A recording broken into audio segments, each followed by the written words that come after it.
Bismillahirrahmanirrahim. Assalamualaikum warahmatullahi wabarakatuh. Innalhamdulillah wa nahmaduhu wa nastaghfiruhu asyhadu an la ilaha illallah wa asyhadu anna Muhammadan abduhu wa rasuluh. Robi Waisir li amri walau lodatan milisani qauli. Alhamdulillah sahabat MGTV dimanapun Anda berada, senang sekali di kesempatan hari yang penuh berkah ini saya Rara Zahra dapat kembali menemani sahabat MGTV semua guna menghabiskan hari akhir pekannya dengan terus menambah ilmu dalam program Cerita Muslimah di MGTV. Nah sahabat MGTV, untuk kali ini segmentasi yang dibawakan adalah tentang Bunda Menjawab, di mana kami memberikan kesempatan kepada sahabat MGTV semua terutama muslimah untuk bisa memberikan ataupun men-share segala macam permasalahan ataupun ujian hidup yang tengah dihadapi. Insya Allah nanti di sini kami akan tayangkan pertanyaan dari sahabat MGTV yang sudah masuk, dan nanti insya Allah Bunda Hairati yang merupakan narasumber kami dalam Cerita Muslimah akan membantu memberikan solusinya berdasarkan tadi adalah bahwa kita ingin menjadi yang kolbun salim ataupun mempunyai hati yang bersih. Baik sahabat MGTV, alhamdulillah Bunda juga sudah bersama saya di studio. Kita sapa saja beliau ya. Assalamualaikum warahmatullahi wabarakatuh Bunda. Waalaikumsalam warahmatullahi wabarakatuh. Alhamdulillah kita bertemu lagi dalam segmentasi Bunda Menjawab nih, dan alhamdulillah juga ternyata sudah dipilihkan oleh admin kami. Ini memang permasalahan yang sangat beragam, mulai dari hubungan dengan teman-teman gitu ya, habluminanasnya gitu, ada juga dengan pasangan hidupnya, nanti lebih banyak lagi akan digali. Baik Bunda, nampaknya kita akan memberikan kesempatan kepada sahabat MGTV yang sudah kali ini masuk di WA MGTV dari seorang Bunda Muda. Assalamualaikum Bunda, sebulan yang lalu saya mengajak para ibu-ibu di kalangan anak TK saya untuk melakukan makan bersama, atau kalau di Sundanya disebut sebagai botram. Saat itu banyak dari para bunda-bunda lain yang memang membawa masakan sendiri, tapi mereka juga ternyata membawa mentahannya untuk dimasak di rumah saya. Namun qadarullah nih Bunda, ternyata gas di rumah saya itu habis. Tetapi saya juga tidak tahu kalau mereka ternyata akhirnya punya inisiatif untuk udunan tuh kalau kata orang Sunda adalah bersama-sama untuk membelikan gas terlebih dahulu. Namun setelahnya ada selentingan nih Bunda dari orang yang dekat dengan saya, dan dia menyebutkan hanya untuk perkara gas saja, katanya saya dibilang pelit, katanya di Bunda tidak mau untuk membayarkan gitu. Jadi mereka terpaksa untuk udunan bisa membeli gas tersebut yang habis. Padahal saya sudah bayar tuh, membayarnya dengan uang saya sendiri. Selain itu Bunda, saya juga pernah ada masalah yang lain dengan rekan yang memang dekat dengan saya di kalangan ibu-ibu TK ini. Ternyata ada keingintahuan kenapa pada satu waktu saya menjauh. Padahal waktu itu saya hanya ingin bertafakur saja Bunda, tidak ada masalah apapun. Nah yang jadi pertanyaan, bagaimana menghadapi sikap seperti itu dari teman-teman anak TK saya? Silakan Bunda. Waalaikumsalam warahmatullahi wabarakatuh. Terima kasih Ibu atas pertanyaannya.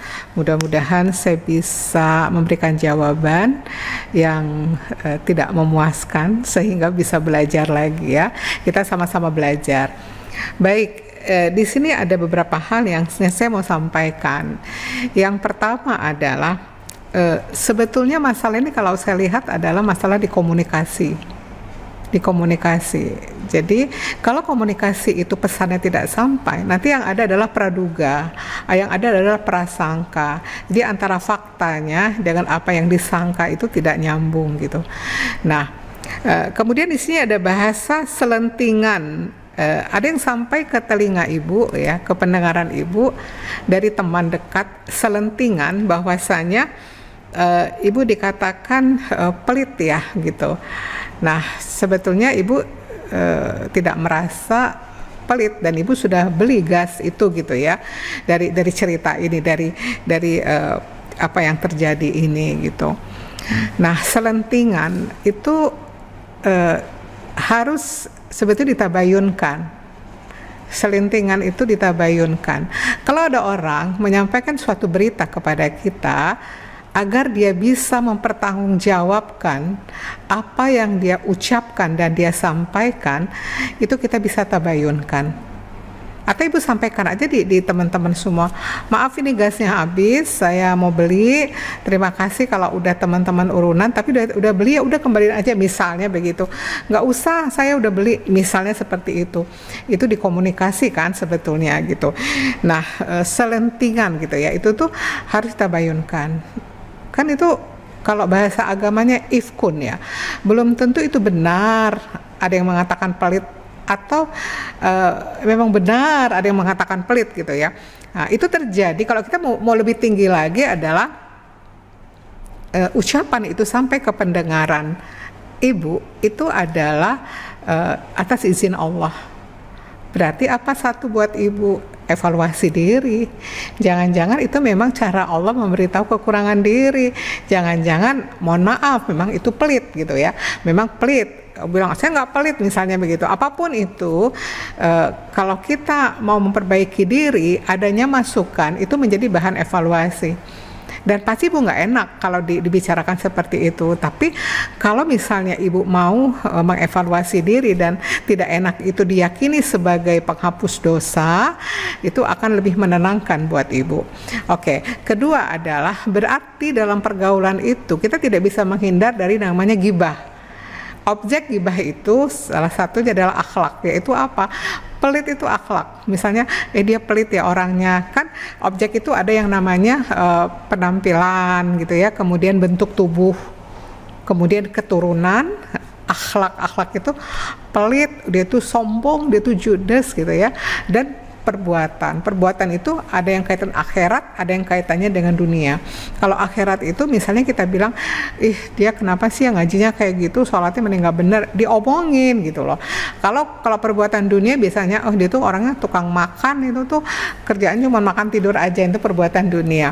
Nah kalau pelit itu adalah objek gibah yang namanya dari aspek akhlak ya. Nah terjadi sampai ke pendengaran ibu itu atas izin Allah. Satu adalah ibu nggak usah pusingkan apa kata orang itu, tapi ibu evaluasi. Selama ini kan kita merasa baik-baik aja, bisa jadi kita ada sesuatu yang kurang. Nah inilah yang kasih sayang Allah memberitahu kekurangan kita agar kita berubah menjadi lebih baik gitu ya. Nah kemudian biasanya memang ujian-ujian dalam pergaulan itu salah satunya adalah teman-teman dekat. Teman dekat itu kenapa? Karena bisa jadi Allah cemburu.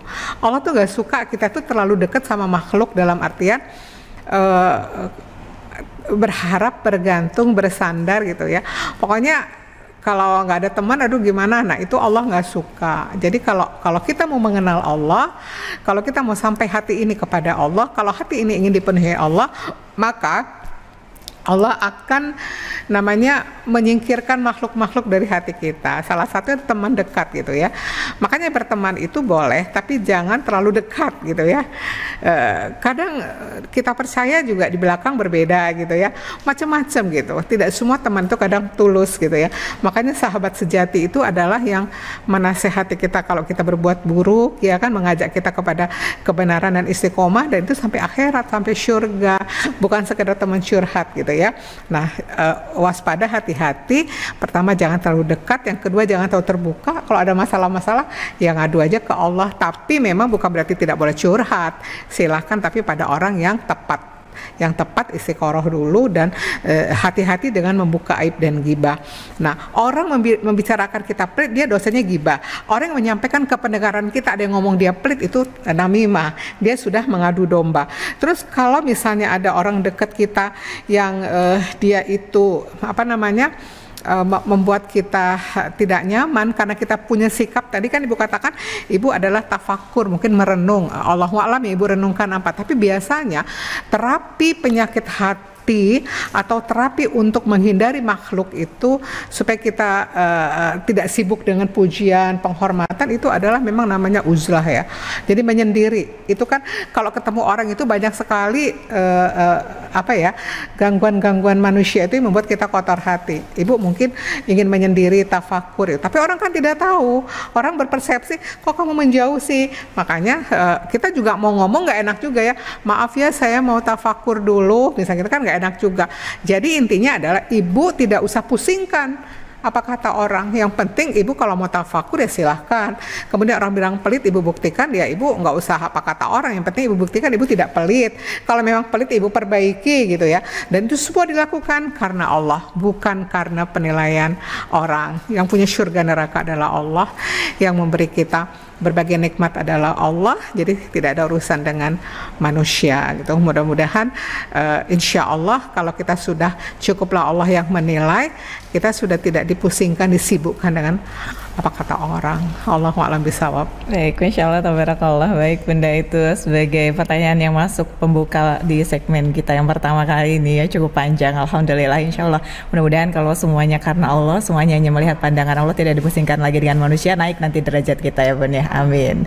Baik, nanti sahabat MGTV kita masih akan lanjut lagi dalam segmentasi Bunda Menjawab dalam program Cerita Muslimah. Untuk itu tetap bersama kami, kita kembali selepas informasi yang berikut ini.